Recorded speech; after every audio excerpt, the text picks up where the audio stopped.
This government meeting is brought to you by Eastworks and our local cable subscribers.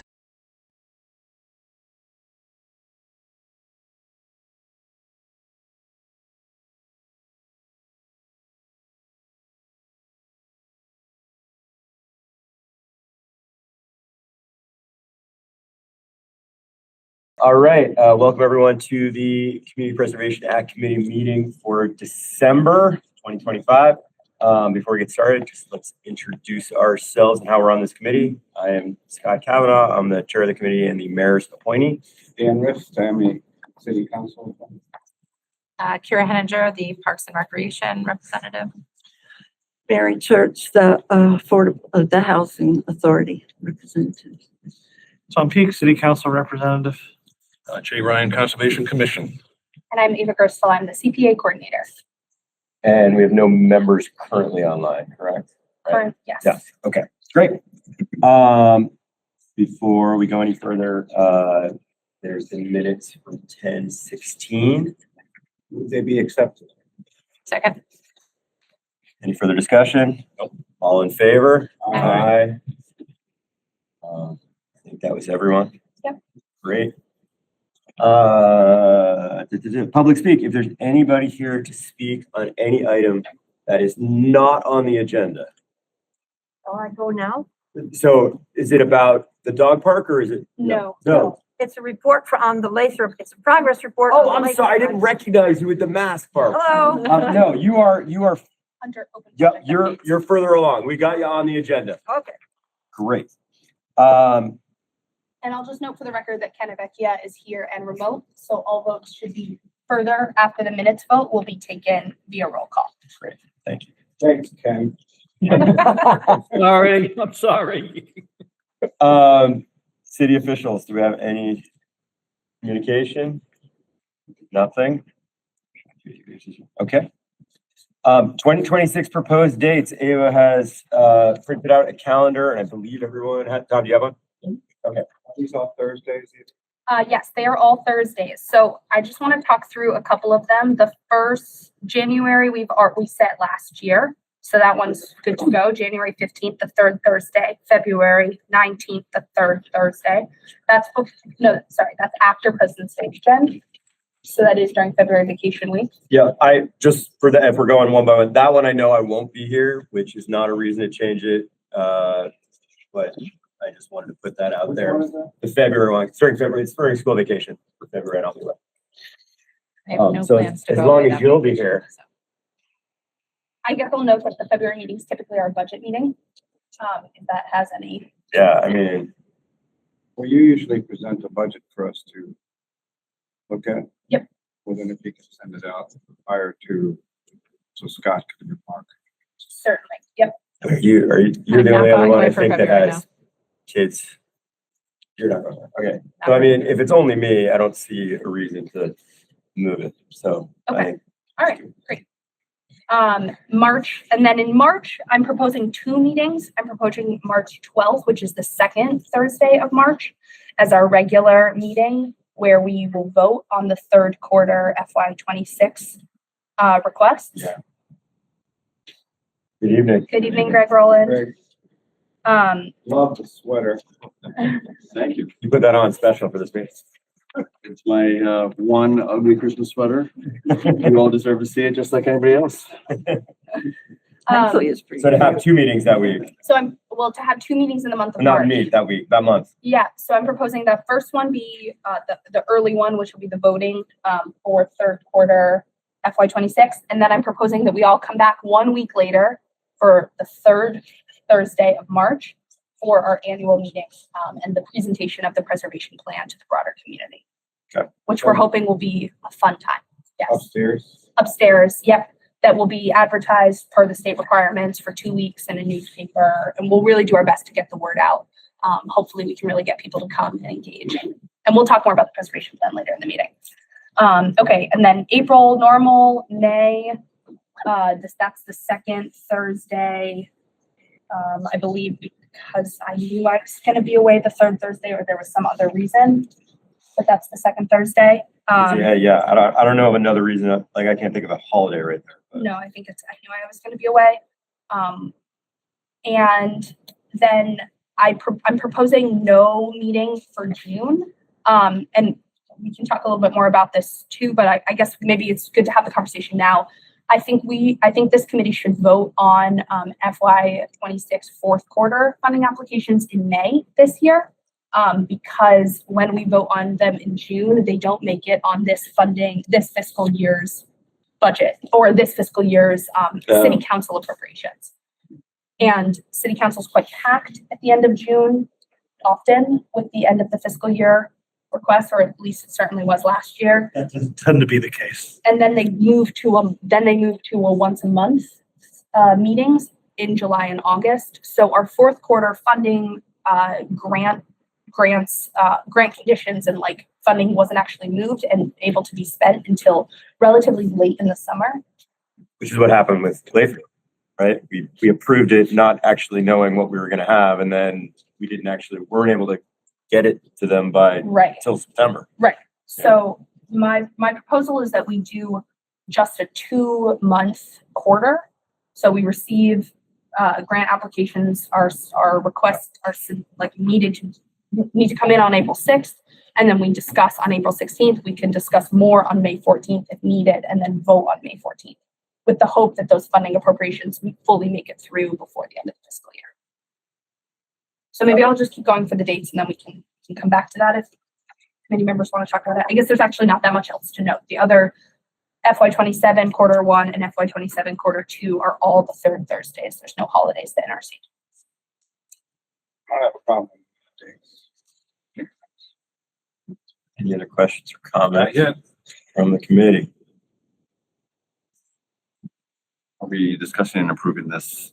Yeah. Now, I would just say that I generally defer to the two city councilors / former city councilors at the table as far as whether, adjusting our flow.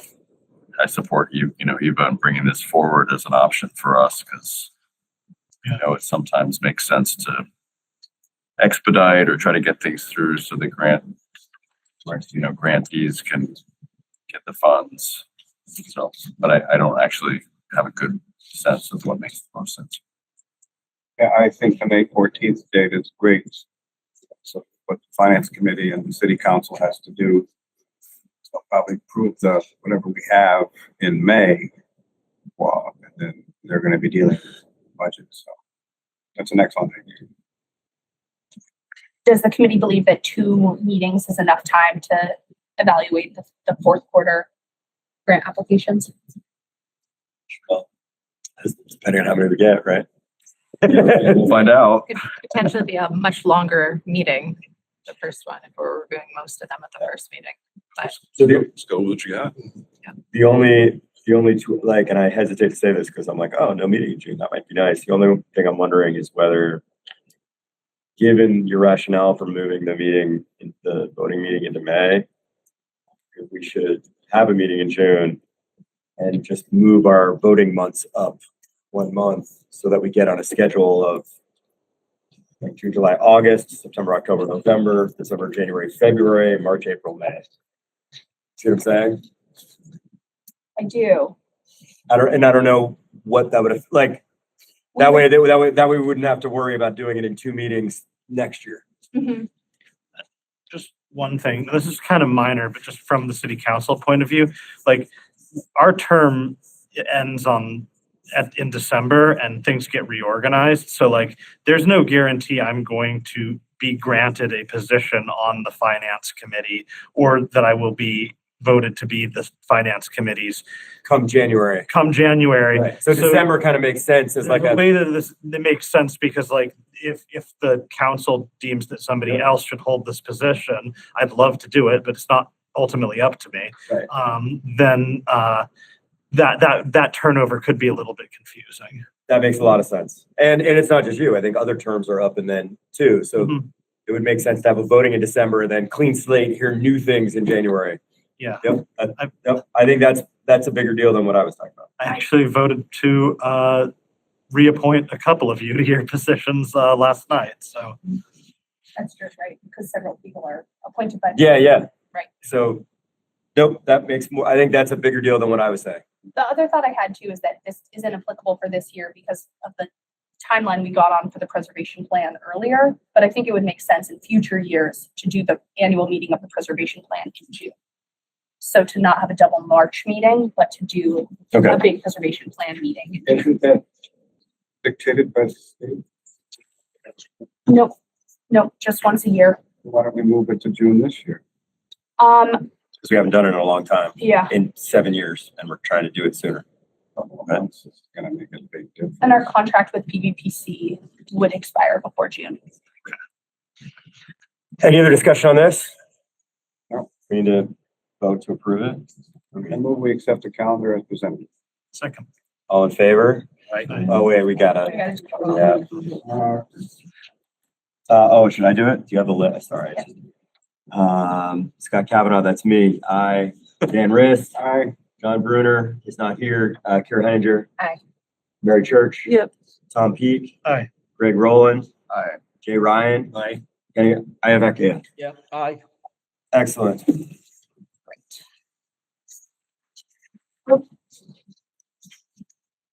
All right, then, do you wanna? Yeah. Oh, you can take over if you want. Yeah. Okay, the state fund update. Yep, okay, so in November, we got our trust fund, our state funding match update. This year's match is $228,935. Yes, I can.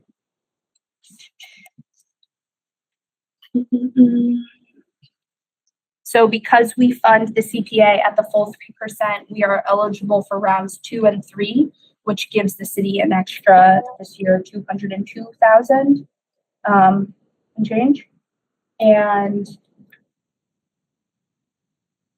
yeah, it's marginally less than FY25's, and it definitely represents a decrease given the history of CPA state funding matches. And just one of the committee members may want to take a stab at, like, for the public, why that's true or why we've seen a decrease. Yeah. Why? It has to do with housing sales. It's all based on real estate. So if housing sales are down, match is gonna be down. Plus, they've added a number of large cities. Boston. Right. Springfield, which reduces the pool of money. So those are the main reasons. They intentionally, when the CPA was originally being introduced, my understanding is they intentionally tied it to real estate transactions. The idea that if things are getting developed faster, there should be preservation at a speed that matches that. So those were designed to be set up there. But I know that in the late 2010s and early 2020s, we had, when there were low mortgage rates, people were refinancing often, and so that also contributed to the trust fund account. Thank you. Any other questions, comments on that? Yeah. Just, is this what you expected even for our budget? Yeah, this is what we budgeted. Yeah, and this is just interesting.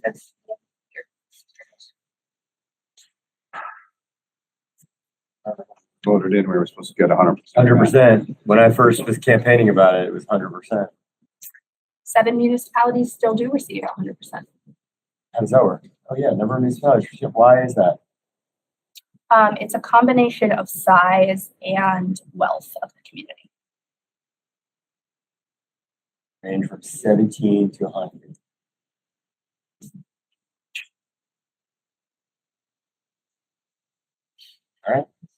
All right. Thank you.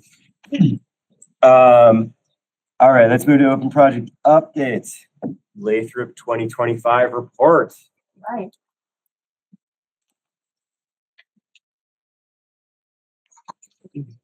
Here I am. See, now I recognize you. I didn't recognize you before.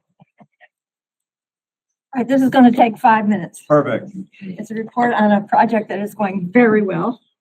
I am Barbara Wahlberg, the project director, and I'm a resident at Lathrop, and I'm joined online by Jennifer Kinsman, who is our director of development. And we have a project called Controlling Invasives and Educating the Public. It's a multi-year project. Next slide. It's collaborative between Easthampton and Northampton CPA, the Kestrel Land Trust, and Lathrop. Next project. The goals are to control invasives on 110 acres. 103 of those are conservation restricted. And city funding is used only for conservation restricted land. The rest is paid by Lathrop. Second, to replace, go back.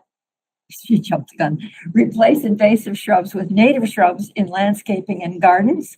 1 public program per year and a sign and a website. Next one. So this is what's happened on the East Campus. The North Campus is Northampton's business and it's proceeding on time and in budget and just fine. But here's us. So the CR is 67 acres and that's in bright green and that has all been treated. The hexagon at the top over the city line is Northampton and that too has been treated. And then the light green is non-CR land and it has been treated. Some of it is brush hogged. We're including that in the treated land at Lathrop's expense. And then the red is 11 acres over the other side of Bassett Brook, which the contractors did not get to this year, though they had wanted to. The plants lost their leaves before they could get there. So they reduce their invoice to us proportionately, and they will pick up that 11 acres next year. The implication for us, however, is that each parcel of land needs 3 years of treatment. And so we now have a little trailer. So at the end of 2027, when this grant supposedly ends, we might come back to you and say, we don't need more money, not more money. We just need another year to bring the 11 acres along into the 3rd year. So that may be on the horizon. Next one. So these are the timelines now. The Northampton CRs, one on the North Campus and one on the East Campus, they've been running since 2024. That's that green line on the first green line. And that ends in 2026. And then the Easthampton CR didn't start till 2025. So it runs 3 years to the end of 2027.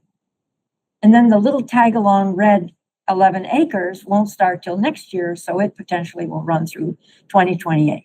And on both campuses, the non-CR land, which is being handled entirely by Lathrop and Kestrel, runs through the whole thing. Those are the timelines. Next.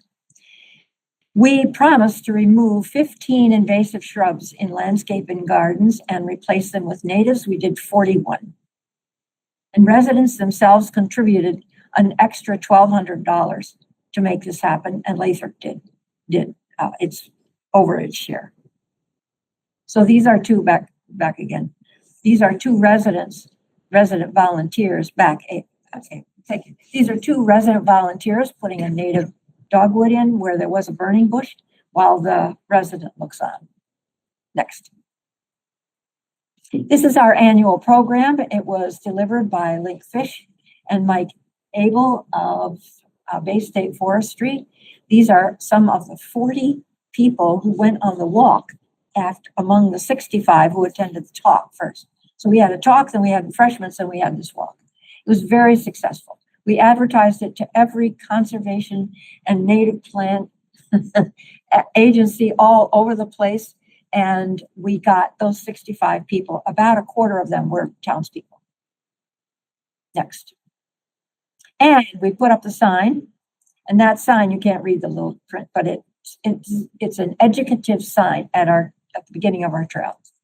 And it talks about natives and invasives and why they're important. At the very bottom, it says this project is funded by the Easthampton Community Preservation, blah, blah, blah. Next. That's the end. That's the end. So things are going swimmingly. Any questions? Sounds good. Okay. Yep. I have no questions other than to say to any of the public that's out there, if you want to know how to update the committee, you can rewatch this because really it's really nice to know what's going on and have it all out there. So thank you so much. You guys are always really thorough and Just also mention that a couple of us. offer one comment. I just want to say thank you so much for this funding. It means a lot to Lathrop. It's been very successful, and we have so many residents asking questions, wanting to get involved, attending events, contacting Barbara, contacting me. It's wonderful. I've never seen this before. Thank you to the city, because this is extremely progressive and really something we can show. And we'll send you some copies of our annual report in the spring, because it will reflect some of this work. And thank you for all of your involvement. We appreciate it. Thank you for making it happen. We appreciate the work that's being done. All right. All right, Thank you, anything else? everybody. All right, thanks so much, Barbara. Thank Barbara. Thank you, Barbara. All right, Valley CDC. Yeah, the update I have on that is that I'm in the process, the last check of a mortgage subsidy, the last $50,000 mortgage subsidy is being cut on Tuesday. So those three $50,000 mortgage subsidies went fast, like in the span of a couple months. And that's wonderful news. It means that we're getting more people housing in Easthampton. And to sort of follow up on that, I received this email from Sarah, and she outlines the three reasons that she thinks they're happening faster. One is that the subsidy amount went from 25,000 to 50,000. So that's actually the target amount. And that they had prepared a whole lineup of buyers ahead of time who had done the necessary first-time home buyer counseling, and also that the market has shifted just enough. And she reached out asking if the CPA committee would be interested in adding a few more subsidies, and I told her to submit an FY26 third quarter application. So that'll be reflected. That's reflected in our preliminary possible projects. But I felt confident speaking on behalf of the committee that we would certainly be open to reviewing another application for additional mortgage subsidies. Great. Any other questions, comments? Oh, and I guess the other note that she said here is that they wouldn't need additional admin dollars to support those mortgage subsidies because these ones went so fast. Anything else? All right. Awesome. Thank you. And then, Yep. yeah, just on open project updates, this is just our typical spreadsheet here. Not much has shifted here. Some funds have been spent. Good. All right. Yep. All right. Things look about the way they were. All right. Anything else, committee? Good. All right. Hearing that, we'll move to new business. The dog park. Come on. Do you want to speak on it, or do you want to say anything about it, or did you have anything? Thank you very much for giving us the funds. Well, we haven't voted on it yet. I don't know if you had anything, if you had an ask yet. No, I am here to answer any questions that might be there. All right. Well, let's bring up the application, I guess.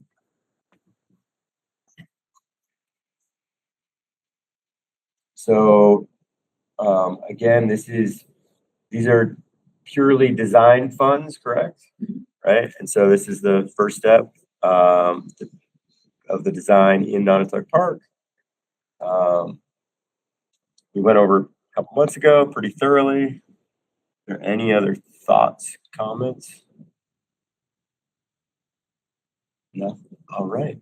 I do feel like I need to say full disclosure. When it was presented before, I didn't have a dog, and now I do have a dog. So I don't want to feel like there's a conflict of interest. So I just want to put that. I feel like I can still vote on it, but I feel like I should put that out there. Well, I have a dog too. Yeah, there you go. All right, perfect. You might be voted down by the dog people. I did have one question about the project. After it's done, what's the maintenance going to be like? Who's going to be responsible for that? The dog park people or the recreation department? I received a draft memorandum of understanding from John Dason. Oh, 3 or 4 months ago. Uh-huh. And it's a discussion in there as to who does what and how and why. So come the holidays pass next year, a couple of my board members and I will sit down with John, maybe a couple of commissioners, and go over just that, who's going to do what. Yeah, it'll be a shared good. maintenance, yeah. Good. Did you have anything else to say from the parks perspective as far as anything new that's happened in the past couple months, discussions about it? Nothing new about the dog park, no. The commission had, voted to approve for it to be a Nanatucket Park in a particular location, and, John signed off on the application as well. So, yeah, it has the Parks and Rec Commission support. Any other questions or comments? Do I hear a motion? Move that we, fund the dog park design at 22,500 as today. Second. All right, let's take roll. Scott Kavanaugh, that's me. I vote aye. Dan Rist, Aye. Kira Henninger, Aye. Mary Church, Aye. Tom Peak, Aye. Greg Rowland, Aye. Jay Ryan, Aye. and Kenny Avickia. Abstain. Also, I just noted you're very nicely sitting exactly in the order How we do that? of the list, because I'm just reading down the list and like literally we're on the order. That was amazing. Sign cheating. All right, that is passed. Congratulations. Thank you for all your work in the dog park. I think it'll be a big asset to the community, and we're looking forward to seeing it as it progresses. Well, my board and members, thank you all for providing these initial funds. And we'll be working with Bill Cannon and John and going up. Nice. Thank you. And thanks, Tom Peak. I didn't meet you. Tom offered his parking lot a couple of weeks ago for a fundraiser for the animals, donating food to the Easthampton Community Center. So thank you for CHCC. Not specifically mine, but the organization that I'm on the board of, yes. I was gonna say, I didn't know you had a parking lot. That was. I barely have a driveway. Thank you very much. Thank you. Happy Yeah, holidays. so and Happy New Year. Do we want to quickly take a look at the project funding agreement? Yeah, we should. Do you want to stay for a second? Actually, do you want to stay Joe? for a second just to see, like, we after we vote, we just look at the project funding agreement as far as the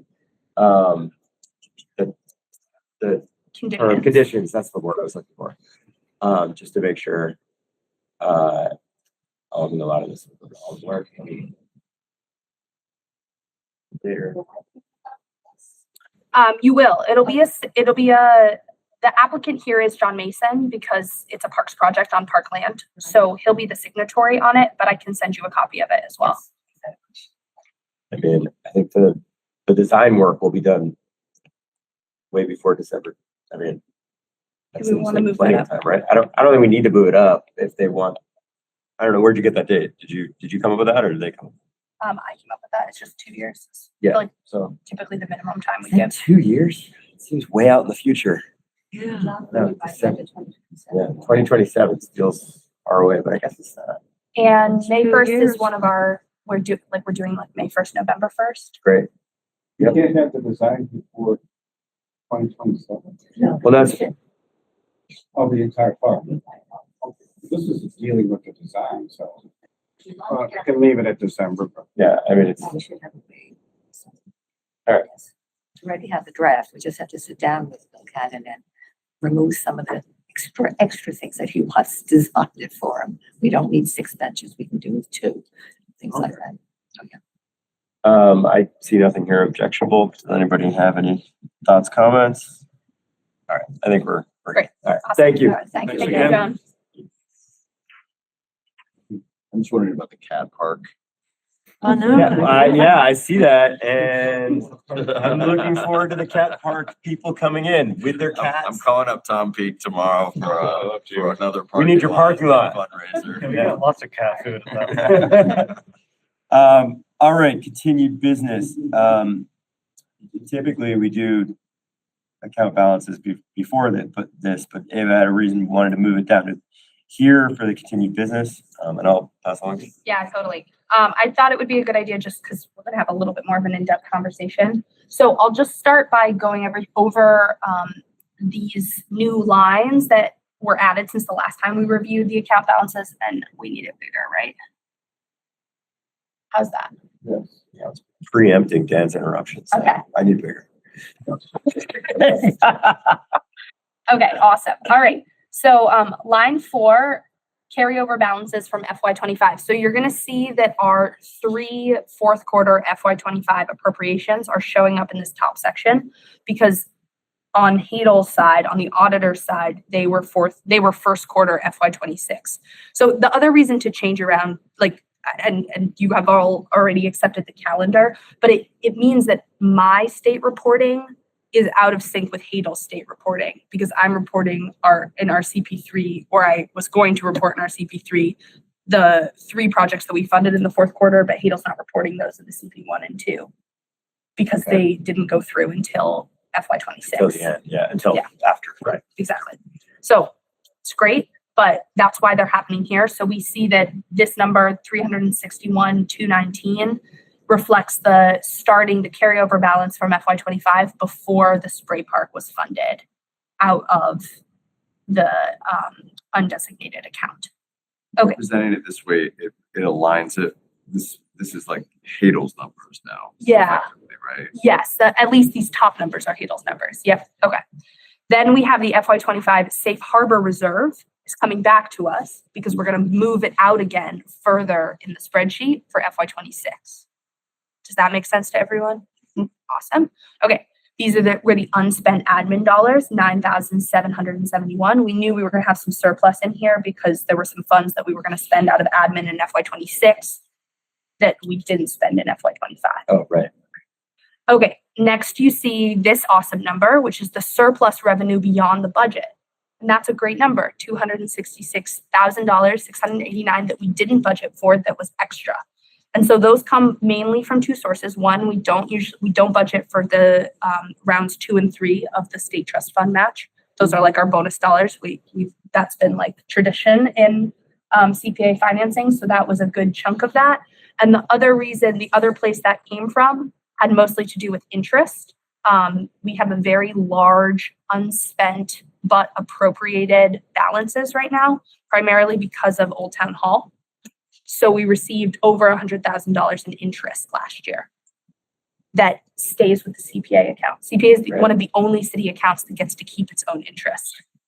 And it's important to note that as the Old Town Hall invoices have been coming in fast and furious. So that overall chunk of money that's sitting in a bank is dwindling because of Old Town Hall's vast percentage of appropriations. Yes. So the interest goes into our general fund. It doesn't stay as like city space or something. It does not. Nope.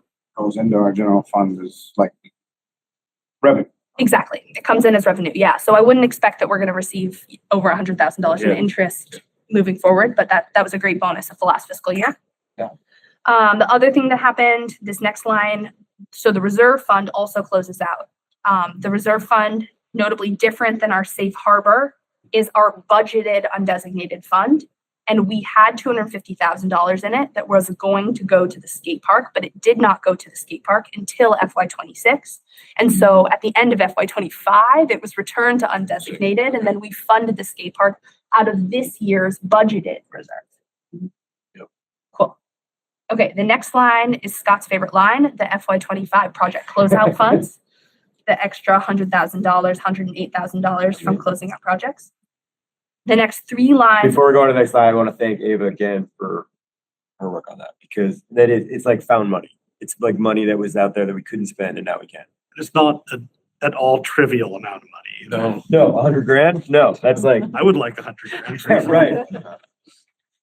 And it's cleanup, right? I mean, like, we're not gonna see this level of activity on that line any other year. Yeah, Hopefully not. I mean, So right, we this was hopefully sort we of don't have. a big housekeeping push. Unless projects come in quite under budget. Yeah. And then we have the next 3 lines are those appropriations that we thought we made in FY25, but actually were made in FY26. And then line 13 is the approved FY26 budget amounts. So this money, this 110, 200, because we knew we were going to remove Ferry Street right at the beginning of the fiscal year, and 371,800, 371,800 was our budgeted amount, and that we were budgeting off of our predicted revenue for this fiscal year. So this is money that we currently have coming in. We do not have all that money in the bank. That money is currently coming in with every, I believe they're like every 2 weeks that we receive more funds from taxpayers. Their tax dollars are actively coming in, plus the 228,935 that we receive from the state is going into making up that total 791, actually 815 after the admin. Does that make sense? Mhm. Okay. So we'll finish reviewing this and then I'll get to my question. So these, the next 4 lines, current FY appropriations are the 4 appropriations or the 3 appropriations we've made this year, plus the intra-departmental transfer to admin funds that we knew was coming because they were funds that were unspent in the last fiscal year. So they were returned and then they were reappropriated. The dog park design will also come through. Yes. It's also wild, just like go back up for a second. Yep. Like the fact that we've only approved this year. I mean, the 200 grand is from before. I mean, it's spending it now, but we approved it in a prior year. So it's, 78, 75, and tonight was 23. Like that's actually we're halfway through the year. Yep. And that's not that much actually. And I would think that that's not that much historically, like when we look at the first half of the fiscal years in the past. Right. I'll note that we had a lot come in the 4th quarter of the last fiscal year. Yeah. Big appropriations. Anyway. Notable. Yeah, notable. So the yellow line is actually our reflection, our available balances with all of our projects are in. And then these possible 3rd quarter FY25 requests that we may receive. And I don't know if dog park construction is planning on submitting for the 3rd quarter or for the 4th quarter. That was the number that Joan gave me, 175 for construction. And then the additional Valley CDC mortgage subsidies. And I haven't gotten a sense if they're going to ask for 2 or 3. So that'll either be 100,000 or 150,000. So my question for the commissioners or the committee members today. Can I just? Yeah, please. That green section at the very bottom. Yeah. I think in theory that column H is a total, Oh, and it's not doing it. and I think it sums up vertically maybe or something. Thank you. Wait, what? Say it again. In yellow above it, it's 969,700. It's oh yeah, okay, I see. Yeah. There actually should be That's funny less because I was looking below. at it thinking like, oh, okay. So that means we have 644,700 after these projects are funded, if they are funded. So Yeah, the green is speculative, kind of, Speculative. right? I mean, Yep. like the yellow is really more kind of where where we're we're. at. The yellow's right where now. we're at right now. Yep. And then, okay. So this is how we've been thinking about our account balances essentially since I joined the committee. In previous years, before I joined the committee, when you were still working with Jamie as your staffer, you had a spreadsheet that looked more like this. And the main difference here is that what Jamie would do is she would, the same way that Hadel does at the beginning of the fiscal year, Hadel moves the appropriations, the set aside appropriations to the open space, historic preservation, affordable housing, and reserve out of the undesignated account. And then watches the undesignated account come in with the tax funding for that year. So she starts by moving all of those funds out and then watching it come in. So this is a much more conservative spreadsheet that essentially says we're not spending any revenue that we've received this year. And in years past, when I've gone back through Jamie's spreadsheets, there have been years where the CPA has operated that way, where they hadn't touched any revenue that they expect to receive that year. And I just wanted to present it essentially as an alternative way that the CPA could consider their finances. And I spoke with Greg about it ahead of time, and we talked through. I had concerns with the previous spreadsheet that we could run into a cash flow issue, because if the CPA committee spent money that they hadn't yet received in revenue, if they had appropriated those funds, if those funds could get stopped because it's predicted revenue but not actual revenue in the first quarter. But Greg believed, particularly given the timing of the state fund, the state trust fund distribution, and the speed of CPA appropriations on the quarterly cycle, that we're not likely to run into a cash flow issue on that. Yeah, I'll jump in a little bit. Please.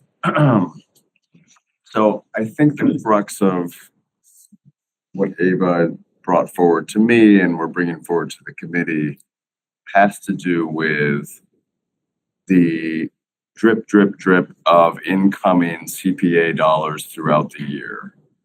And whether that's cash coming in. And whether it's coming in during the fiscal year that we are looking at possible, grants and so forth. And whether we are considering those as grantable dollars in the current year, or because they're coming in over the course of 12 months, over the course of the year, whether we're in some sort of jeopardy by encumbering or allocating cash dollars that may not have already arrived, right? And that was Ava's expressed concern in our pre-conversation was, do I have any concerns about that? Is that a worry of ours? I don't personally, based on the timing, and this is like based on our history as a committee, we make the appropriations. It's often quarters and years later that the actual dollars are exhausted. So I don't think we're going to find ourselves in a cash crunch to consider those current year balances as available to award or appropriate to grantees. That said, what the question is, do we want a more conservative presentation that those red number right there essentially backs out the current year budget amounts from the undesignated to kind of show more conservative balances? That would be sort of the beginning of year cash in the door amounts. Or are we content to think about the totals as arrived at year end, essentially, with that drip, drip, drip ongoing as we're meeting throughout the year? Does that sum up a little bit? Yeah. So it's a little bit of a timing and presentation issue more than anything, but I think we should all be aware that the current year fiscal CPA dollars, they don't all arrive at once, at the day one of the beginning of the year, right? They're being spread out over the 12-month fiscal year. And I think what you're saying, as far as just because we approve it, doesn't mean that it goes out of the bank account Instantly. It could go out a year later. It could go out even though then it's deducted from the budget, but it's still there to be able to, that's part of what you're saying, right? Yes, and I think I think Ava was a little uncomfortable with, if the cash isn't there, or if the cash from the current fiscal year is not fully in the door. Yeah. How do we feel about awarding those dollars, even if there's plenty of money that's built up in, sort of the fund that hasn't been requisitioned yet by prior projects? Well done. And so this is it's a little bit of a comfort level, I think, that I didn't feel like I could speak for the committee on, and encouraged Ava to bring this conversation to the committee so we could both, understand what the issue is and just decide what we're most comfortable with. Tom, then Dan. So what I'm hearing here, and correct me if I'm get this wrong, is that there's actually sort of two questions here. One is about how should we present our balance, and the other is about, as a matter of policy, do we feel comfortable spending money that we haven't necessarily received yet? And I feel like there's in terms of how should we present our balance, I like the idea of being able to look at it from a couple different angles. That's how I, in my job, when we're trying to look at data and numbers, you try and look at it from as many different perspectives as you can so that you can see, okay, so this is what we're supposed to have, this is what's shown up so far, blah, blah, blah. And so I appreciate that as just a way of looking through these things. But when it comes to, do we feel comfortable appropriating funds that maybe haven't come in yet? I find your argument, Greg, really convincing and persuasive that, like, at the end of the day, like, these funds are often not spent until quite some time out. If we did end up, like, I would not be personally shocked if we were in recession this time in 6 months. There's some metrics to say that we already are, but like, I think that, like, if we've started to see a sort of cash crunch coming forward, I think we would have time to make some adjustments, because it's not like the funds that we're encumbering are instantly spent. That's right. And so that's how I feel. Is it not also the fact that the second and third state revenue matches are not counted in our budget? True. Yep. So they come in at the end of the year, They come in November as well. the second and third. But we don't count them. We don't count them in that line. So they're kind of another safe harbor. Yes. So that makes me feel we should budget what we budgeted Totally. and not worry about. I agree with Greg. I think we're fine because we have a safe harbor line, and we also have those state revenue matches that are coming in and we're not even budgeting them. So they're there at the end of the year. Oh my God, they're there. We need them. So my only remaining question, and I honestly don't know, and I don't think Hadel would give me a straight answer on this if I asked her this question, because she doesn't think about this the same way that we think about this. If this committee wanted to make a $800,000 appropriation, if there was a July 5th or whatever. right, or September, right, when you on your normal funding cycle, if Hadel would feel comfortable, because she has to initial the supplemental appropriation before it goes to the city council. If she would initial an appropriation to move money out of the undesignated account into the project account on that date, I suspect she would hold it up. And she would wait until that revenue had come in before she would send it forward to the council. But that would have to be a very large amount, like you just said. It would have to exceed the amount in the undesignated account at the time, or the undesignated account plus whatever set aside we were also draining based on the project category. I'm not worried about it. Plan it. It's like, I mean, what Tom's saying essentially is half both, so we can see it. And That's right. And so it's like, it's sort of like, we don't need to worry about it, except if this situation occurred, then it would be like, well, let's think about this. That's right. What would that look like? Oh, okay, we do have to worry about it, or we don't. You know what I mean? Like, right? Or we just don't fund the total amount requested because we don't have the cash flow. And they have to come back in the next fiscal year for the rest of it. Right. Or And we I talk will- about we fund it and then fund $800,000. Right. So you can have some now and say some 6 months. I would be very surprised if there is a fiscal year where I can actually tell you what the undesignated account balances are when you would be making that vote in September, based on the speed of our city's finances. So we wouldn't know the amount, like You no. can actually present that in this form, like when we're voting, we won't actually know how much money is in the bank at the time. Is that what you're saying? Yes, Yes. that's what she's saying.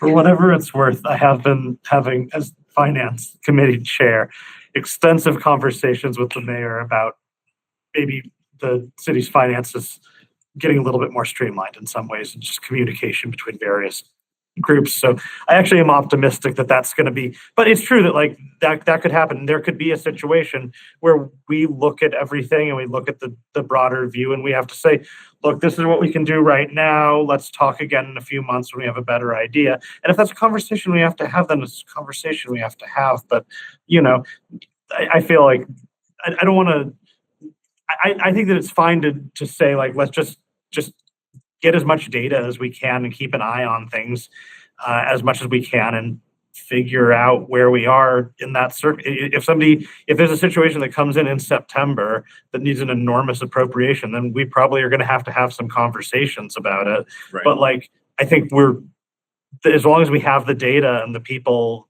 at the table, we'll have that conversation when it comes up. And I think speaking as finance chair of the city council, where all these things eventually, go to next, like that's holds a lot of weight too. Like I didn't sort of put that together, but I'm glad you said that. Sure.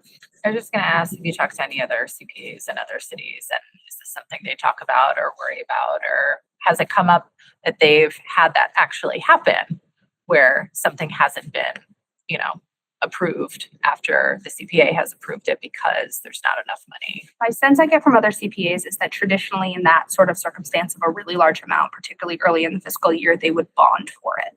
Other communities use bonding more liberally or frequently than this committee has historically. We've bonded once and that bond authorization was rescinded after not being utilized. So that's my sense of what is traditionally done in that specific circumstance. I haven't asked other CPA committees how they consider this year's revenue. But I think that's a we're little not different bonding. question. I think your question is not just like what happens if you need to more money than the CPA has, in which case you can bond and get money from other sources. But I think you're saying, is it common ever in other communities for the situation for HADL to like not release, basically? And I don't think we actually know. Yeah. I mean, at that level of transparency, city governments are opaque enough as is, and we just don't have a window into all the different municipalities. It probably is pretty rare, but I imagine maybe not unprecedented. So I'll just say that there's a nuance here. It's not really a wrinkle. It's just sort of a nuance to consider. The way that we present our numbers as robust or more conservative may get read by the public and by people, assuming that there is a lot of money available or maybe not as much money available. Like that perception is also important and something that we can manage in committee and in conversation, but also manage in sort of public presentation. So we pull that red number out, we look $700,000 or $800,000 richer, and we get asks that are bigger or whatever, or more insistent, like why can't you act on this? Right? Does it at all paint us into a more difficult situation to manage? Is there any benefit in holding back on presenting these dollars that are coming in through the year? And I'm just sort of laying that out. It's another sort of piece of this. I can say that a budget is a budget. I mean, the city's budget relies on tax dollars coming in, and they come in by quarter. Yep. And you spend money, you encumber money in your purchasing, and by the end of the year, you have to hope that everything lines up and maybe there's some free cash. So I think if we have a budget, we should go with the budget because that's how the city runs. Not worry about when the money's coming in the sense of cash flow. We have an auditor, and if she's really worried about it, she'll say, we can't fund that now. Then we go back to the drawing board with that particular project and say, okay. I think if we have a budget, we keep the budget.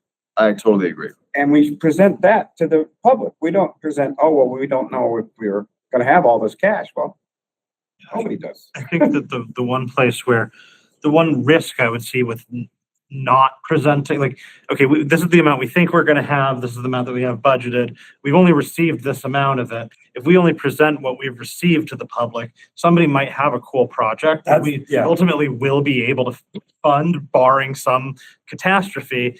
And people might not think that there's the funds available because the funds technically won't end up. That's the flip side. Yeah. So my gut was exactly when you were saying your scenario. My gut was exactly what Tom just said. That I'd be more concerned that way. Yeah, but right. I was thinking. I have. I appreciate you saying town it. hall in my mind, which is a big ticket item, right?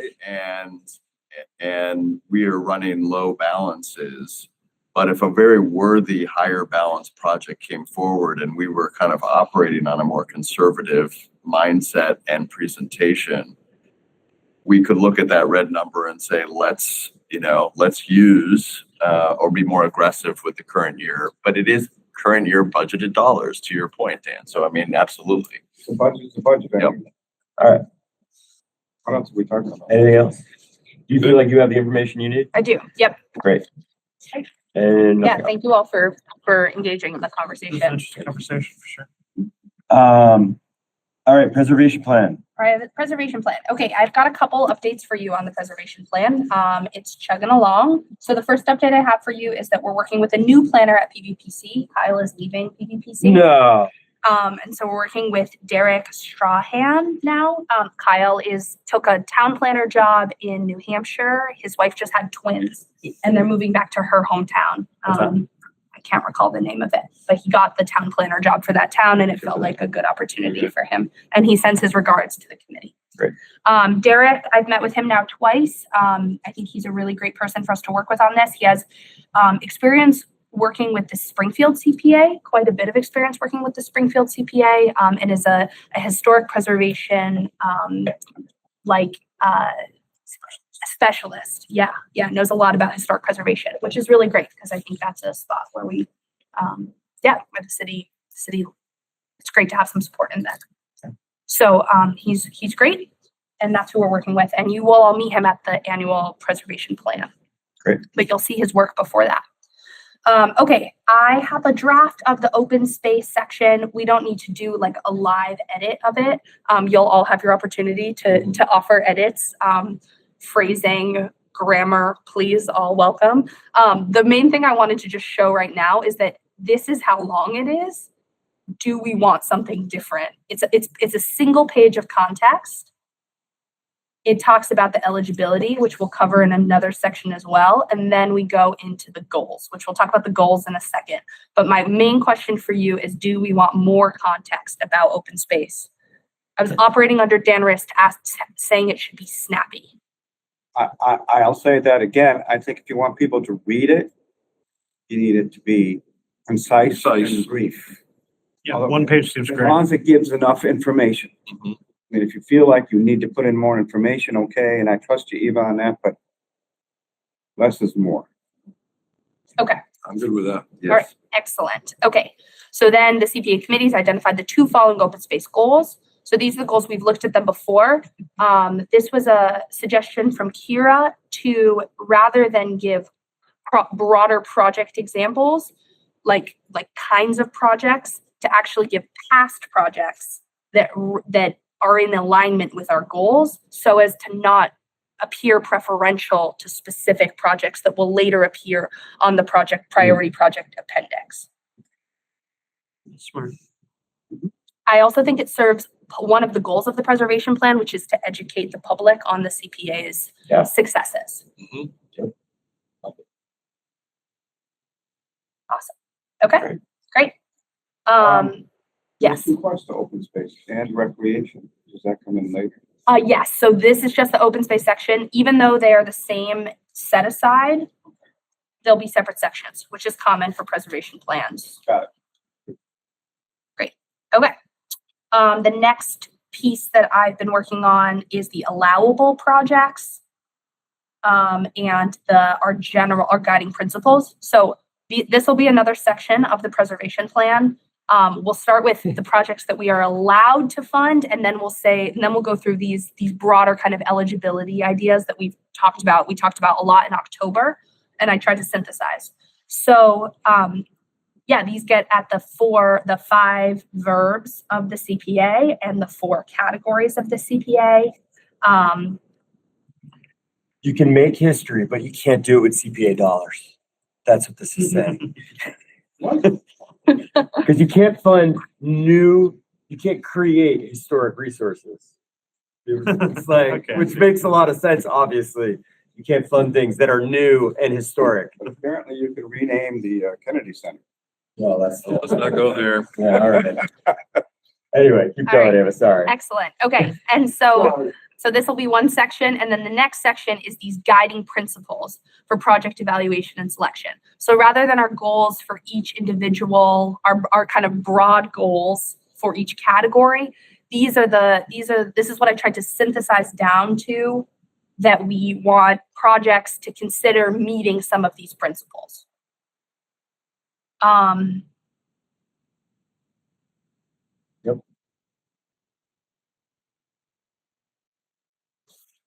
Are there any that we feel like are missing here? This is production.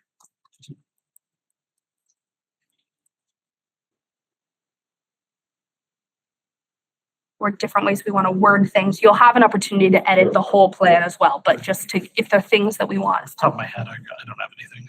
I don't know if this is the place to put, maybe it was just in the broad goals section, but when we were talking about just like access for all, I don't know if that's projects that are making things like ADA compliant or more accessible. Not that it has to happen here, but totally. Does the committee want that as one of the, In open space, is that? I think you were talking, So this is like a guiding principle. for all projects. like- Oh, this is not Projects. just open space, this is for all. Yeah, Oh, I we're didn't into understand that. I'm Yep. sorry. But it has this disclaimer at the beginning. Every project coming before the CPA committee will be evaluated individually on its own merits. But then you'll look at this criteria as you evaluate them. And our hope would be that applications would be like, this project demonstrates a depth of community benefit because it houses 20 new people, you know, or this project displays a breadth of community benefit because we think 500 people will use this project. If this is for all our projects, I think something in here about like considering impact to climate would be helpful. Like I know when we've talked about that, like even like historic preservation, we've talked about like, you know, put it like just overall, I think it's something that is, it's an important, for me, it's an important consideration with anything we're doing, like how that's gonna impact. So I feel like that would be useful. I don't know, I mean, just because I'm saying that doesn't mean it would make it so, but if any, I don't know. How would you want that to be, like this project incorporates? I mean, just sort of like just considers, do you know what I mean? Like, Okay. like is mindful of the impact on climate. Like, Right, you know what I mean? Like, it's just. that's what we hear a lot. I'm thinking of city space and they had like gas boilers or something. And it was like, well, you know, why are we doing like, and they came back with really good answers of like why it was natural gas as opposed to electric or something. But it's like, I feel like it's important for proposals that are coming here to have had those, to have thought that out. All right, that makes sense? Yeah. No? No, fine. Good. I don't know. No, you don't. I don't know. I mean, I'm thinking of this as like a list of criteria. Like, I feel like that's a good point of conversation for individual projects when we receive them and our, you know, this committee and the people that are on this committee. I think that is a priority. I mean, I support it. Yeah, no, I don't doubt I that. just wonder, as a criteria for a project, for a CPA project, whether that is ultimately Go back a up to the top. yay nay item for project evaluation I mean, I think our also. and selection, right? Like, I'm just wondering if it rises to the level that some of these other things do. So I'm being the skeptic in the room, I guess, on Yeah. that. No, I love But So there's a new condo project coming up on Loudville Road. And that came in front of the planning board. And I know some of the questions when a developer comes in is, I always ask, is there any room for a solar instead of like propane or something like that? So like at individual projects, I think that's a good idea. I guess I want to ask, like, one of my hopes too is that if the committee could fall back on these principles in a circumstance where you have several worthy projects.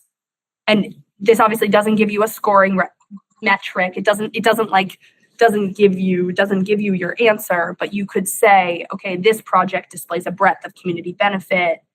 This project leverages a bunch of funding. Do we think that this project heavily considers its impact on the climate?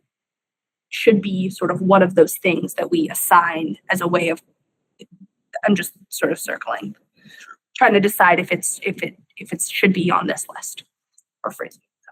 I kind of go back. I think it should be project based, and the only reason for that is if someone is new to applying to CPA funds and reads this, would something about climate inhibit them because they don't know how to answer them? I don't know, Scott. I guess the answer to that would be like, I don't think what we're saying here is that what I would be proposing would not be that every project that comes here needs to be focused on climate, but that consideration of the impact, I think actually I would hope that I guess I'd want them to think about it before coming here. So I'm just going back to the Greenfield plan that you had shared with us last time. And they kind of had two separate sections. Sorry, where did it go I have too many tabs open. They have guiding principles, and then in a separate section, they have like priority projects for like the next several years.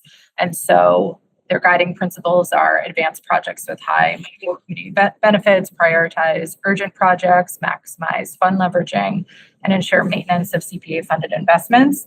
But then their priorities are creation of further housing opportunities, further climate resilience, and/or improve physical access or quality of the city's current open space, actively preserve and enhance the cultural, architectural, environmental heritage of our community, and increase access to outdoor public recreation opportunities. So it's kind of like two things. There's like guiding principles, and then there's like what projects are we looking more towards? And so I don't know if we want to differentiate, or do we just want to focus on guiding principles? But those are the goals under each category, right? Those are the goals. Those are the open space goals pulled out and the recreation goals pulled out. So we already have those in open space and recreation, and we'll have them soon for affordable housing and historic preservation. Do you see it? So I feel like it sounds more like what Scott is saying would fit more in the goal section versus a guiding principle. But is it a goal under a specific one of the But then four I guess categories? that's the thing. Like, I don't feel like it's a goal under specific. I'm like, You would like it to be an overarching. well, I think, yeah, I guess it's more like, is it, I feel like people should be thoughtful in coming, like, I partly, I mean, just to back up from, I think part of this is looking at our current moment politically, and we're not, like, I think this issue is important. We're not seeing a lot of action on this on a federal level, and I think it's important for municipalities to be able to do what they can. And I think this is like having that as a consideration here feels like potentially a way to do that. So, I guess I'm not stressing about, I think that it's a cool thing to add, and I'm not necessarily stressing about the downsides that much, because I'm looking at this list and I'm thinking about the projects that we funded in my time on CPA, and none of them hit all of them.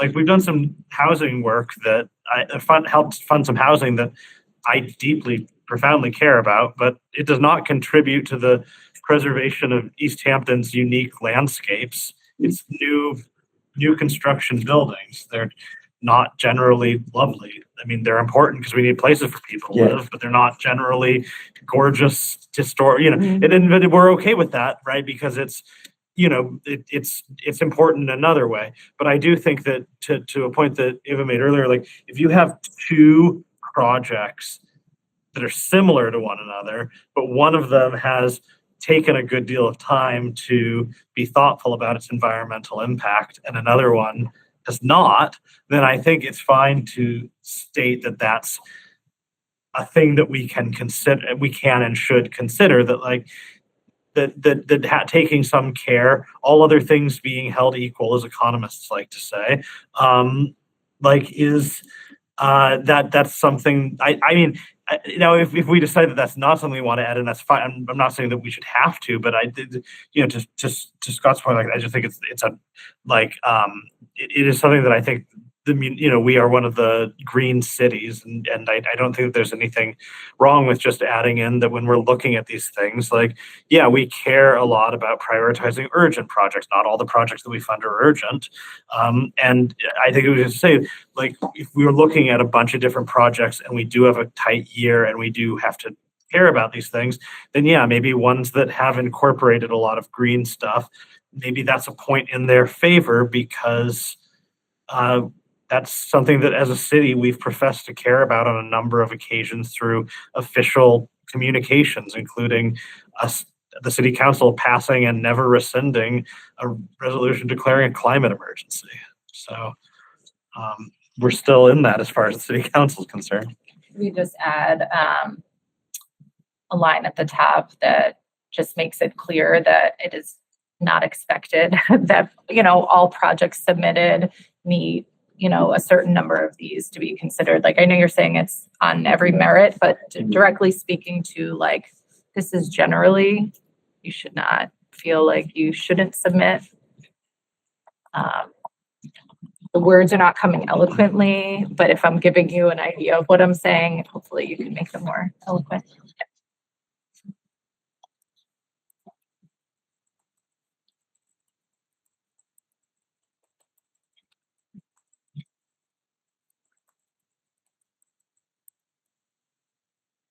And that was just a suggestion. I don't know if others feel like it's not necessary or. I think, given that kind of statement, you could put in demonstrates environmental. I mean, it's the all things being equal. Like, I really appreciate what you said, because I think you said it more eloquently than I was doing. But it's the all things being equal. Like, environmental responsibility.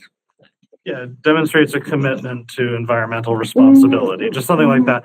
Like, where it's just say, if there's a project that meets a lot of these but is incredibly environmentally destructive, that might be something that we say, I don't know about, but obviously it's going to have to come, like, none of this stuff is objective. Like, at the end of the day, whoever's on this committee is going to have to search themselves and decide how they exactly want to weight these priorities. There's no way around that.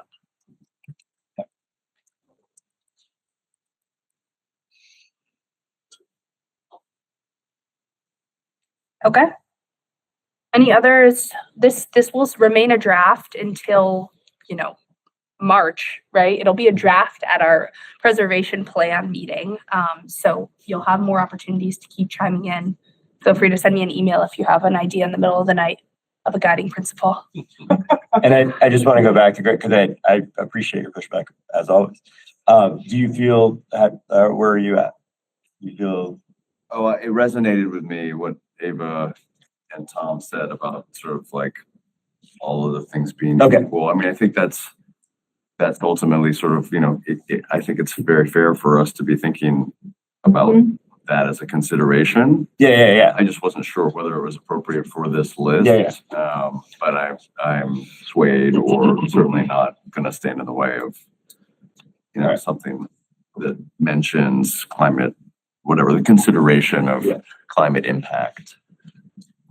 Thank you. Anybody else comments on that? All right. Okay. Then the other update I have around the preservation plan has to do with the 21 organizations and commissions that I requested a community priority, their priority project list from. So just a reminder for the committee, what I said to all of the commissions and organizations is that we are looking for really a wish list. These can be pretty scrappy ideas. They don't have to be things that are coming. I'm just going to project what I actually sent. So it really has to do with these projects are completely non-binding. I specify a little bit about what we can and can't fund, but there's obviously some gray area that, you know, any project will have to be fully evaluated for whether or not it's eligible for CPA funding.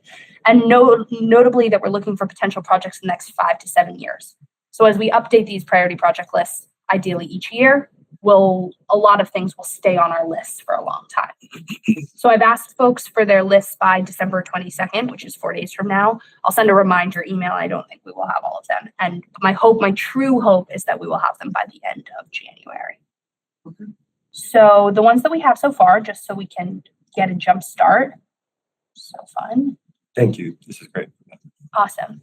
The Agricultural Commission, some commissions have invited me to come to them to talk about the CPA, to educate them about the CPA, explain what can and can't be funded. I did go to the Agricultural Commission. We had a great conversation about the CPA. They have their eye on a specific parcel right up on the Northampton border called Orchid Hill Farm that is newly entering sort of the possible conservation side conversation in the city. The landowner is interested in it being farmed in perpetuity. So that was their priority project. The Conservation Commission had a lively conversation over several meetings about priority projects. I'm going to describe the bottom three, and then Jay and I will introduce the top one. So the Borkowski Trail redesign, this should be familiar to the CPA because you funded something similar a couple years ago. For people that weren't here, for people that weren't here. Yep, so Borkowski trails are trails they're on the side of Mount Tom. You access them off of Hendrick Street. And it's the city's largest contiguous conservation area. And it has extensive trails, almost 7 miles of trails in there right now that were not ever formally built or entirely built by people. And and that's wonderful, but that creates trails that are not always the most sustainably built. It's an area used widely for mountain biking. And so our hope is to do a mountain bike trail redesign, potentially a hiking trail too. There's a lot of ideas, a phased approach. There are some threatened and endangered species concerns about this whole parcel. That was likely what killed it before, is that those concerns weren't worked out. So this project was denied a Mass Trails grant, which was the matching funds. Thank you. So we're very diligently going through the process of doing our best to create a project that will be in accordance with the endangered species that cohabitate that parcel. So that's forthcoming. Another project is a signage project for conservation areas. The Conservation Commission has been working on a pilot sign to show you how invested and interested we are in that project. The Conservation Commission, that is. That's very exciting, and would like to do a signage project for all of its conservation areas at some point. Then there's also the Echodale Conservation Area, which is adjacent to the community garden, another city-owned Conservation Commission managed parcel that there has been, the CPA has funded removal of invasives and removal of sick old orchard trees from as well. So those are familiar. The top one was a discussion that we had for several meetings at the Conservation Commission. Some communities, the CPA legislation specifically enumerates that CPAs can appropriate funds to open space funds and to affordable housing trusts, which essentially puts funding aside to be used for more urgent funding requests than the speed at which the CPA can move on funding. So other communities, I think there were 30 municipalities in the Commonwealth fund an open space acquisition fund, and they fund it varying amounts. Some communities fund it every year with considerable amounts. Some communities fund it a little bit. Those funds are often used for some of the due diligence work required to do an acquisition, and then also for smaller or sometimes more substantive acquisitions if that fund has built up over a number of years.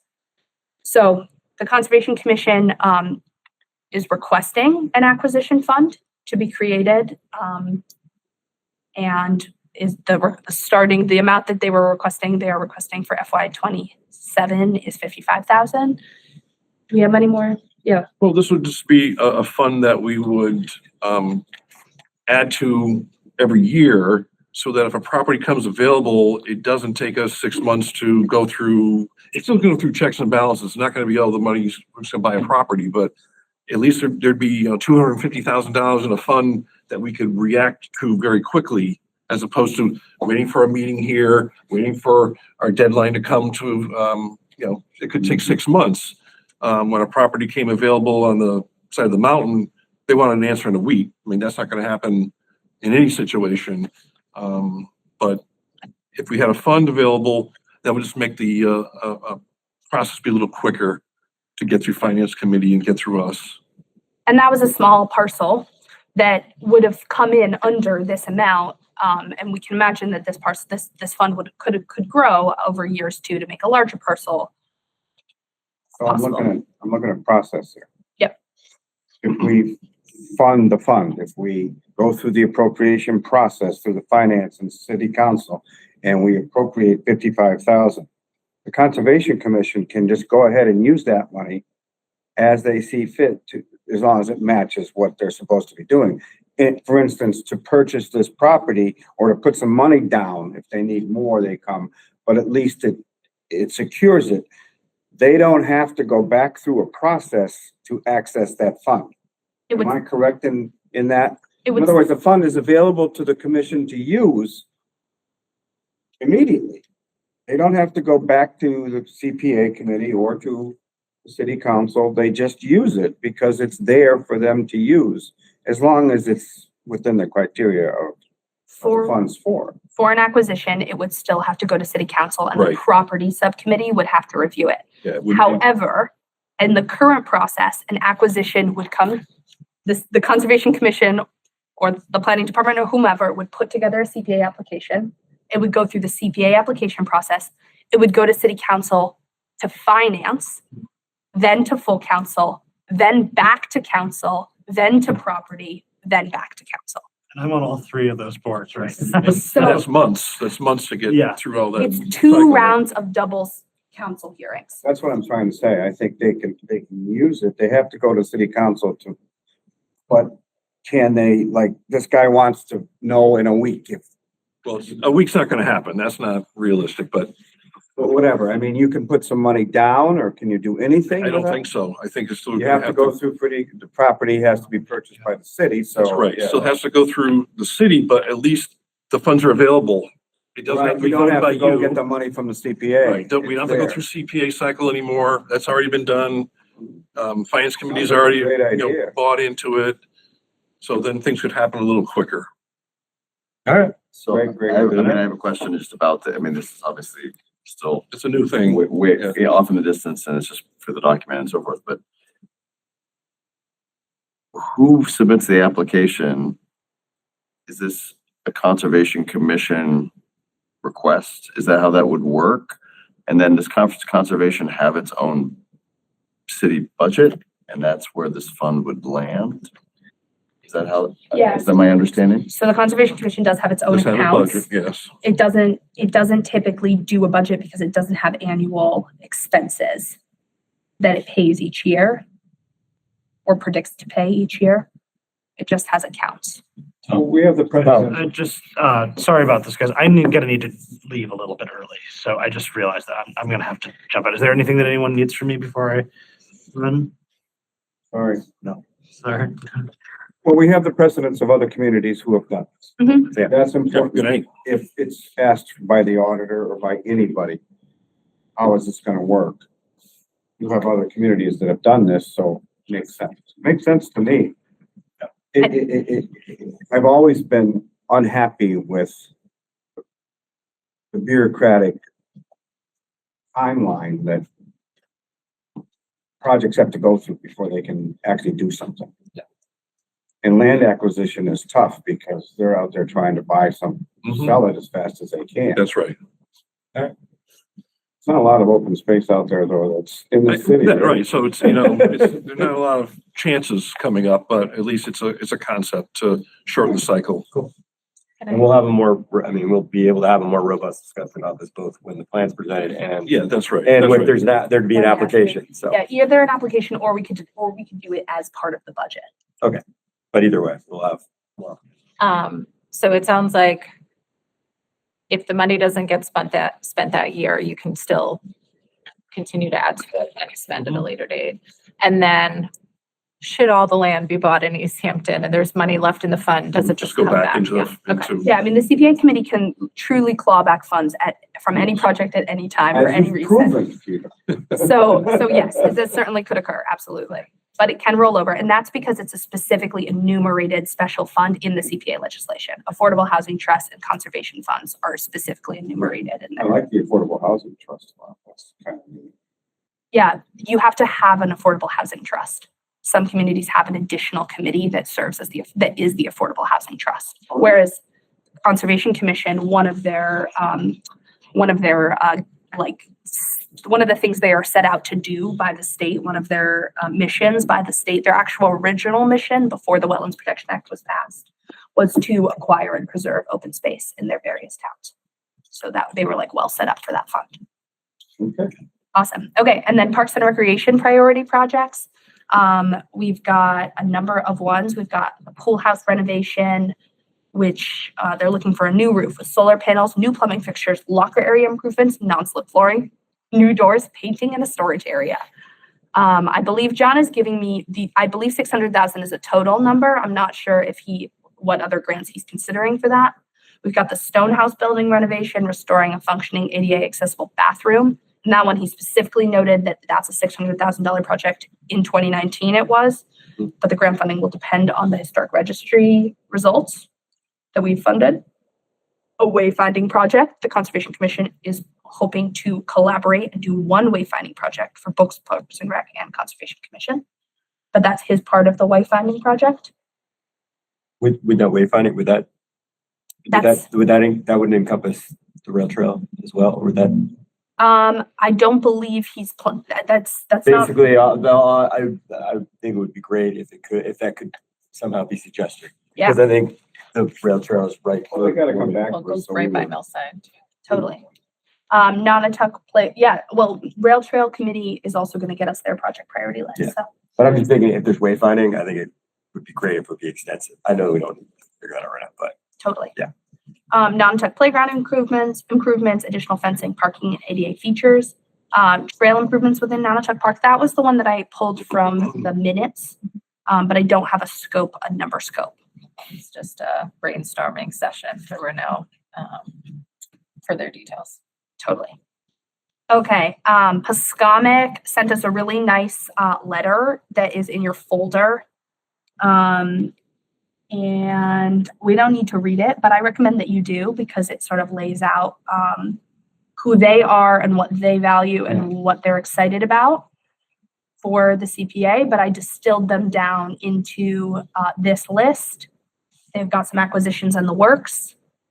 They're keeping them vague here because we're in a public meeting format.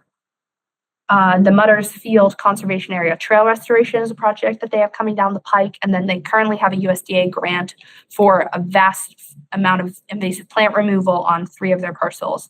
And that funding is looking more uncertain than it was previously. So they may come to us. I wonder why. We've got the Bees Committee is looking to do more native plant and pollinator gardens. And then they'd like to do some signage that accompany those gardens. And the planning department is planning, and this is a planning department and parks collaboration project, the Parsons Street Pocket Park, small park, the actual construction. This committee funded the design of it as well as the Lincoln Street Park a number of years ago. And they are planning on only asking for $200,000 from the CPA committee, matching it with the Land, Water, and Conservation Fund. $200,000 if that grant fund comes through. And then the city clock construction, of course, which we funded the design for. And those are the appendixes I have now. Thanks for taking the time to review them. It'll make January a little shorter when we have the full list. thank you. And that is what I got on, one more update on the preservation plan, really fast. We're going to do some public outreach on this. And what Derek and I have discussed is that we're going to do it around the goals, the 8 goals that we'll have, 2 for each category. We'll have 2 for open space. We'll have 2 for recreation. And we'll have 2 for affordable housing and historic preservation. You all haven't seen the historic preservation and affordable housing ones yet. We'll review those in January. And then we're going to do a survey where we send it out to people and we ask them to either rank, we haven't decided exactly, either rank their, probably not all 8 goals, but maybe give us their top 4. This public input is it's going to be included as an appendix to the preservation plan, but I think it will be demonstrative for the committee to have a better understanding of the needs and the desires of the broader committee around the various goals we're setting out for the different categories. I'm planning on tabling at Winterfest to have like basically an interactive version of the survey. We'll do the same thing at the preservation plan annual meeting, as well as allow people to actually present a possible priority project. We'll have a priority project section that is like annual meeting priority projects. And it's going to be like, people can just like, be like, what if we did this for 100,000? And it'll go on the list. Cool. Love it. And I would totally take input on other, if I feel willing to do like 1, maybe 2 other events in January or February, late January or February, or early March before our preservation plan annual meeting to do this kind of outreach like I'm going to do at Winterfest. So please let me know if you have ideas of Easthampton specific community events. It would be good to do About that. the winter farmers markets that take place. Yeah. Keystone, or one of the mill buildings. I could do a winter farmers market for How sure. often do we have to do a preservation plan, knowing that the last one we had was 2008? They are required to be updated annually. So close. The enforcement is pretty lax. State, That's evident. you know, it's not, Think if they decided not to give us their match until we had a plan. Yeah, right. we are not the only community that is, you know, struggles to do it annually. Would you want other committee members to attend those outreach events with you? You could, I don't think it's necessarily super necessary. Yeah, I don't. We need a motion to adjourn. I love that. Motion to adjourn. Second. All right, Ken's still there. Okay. Scott Kavanaugh is me. Aye. Aye. Aye. No, okay. You're Dan Riss. Aye. You're Henninger. Ray Church. Yes. Nick Rowland. Jay Ryan. Kenner Vecchia. Aye. Sorry, you relax. Yeah, no, might as well keep it real. Okay. Great. We're adjourned. Thank you very much, everyone. This government meeting is brought to you by Eastworks and our local cable subscribers.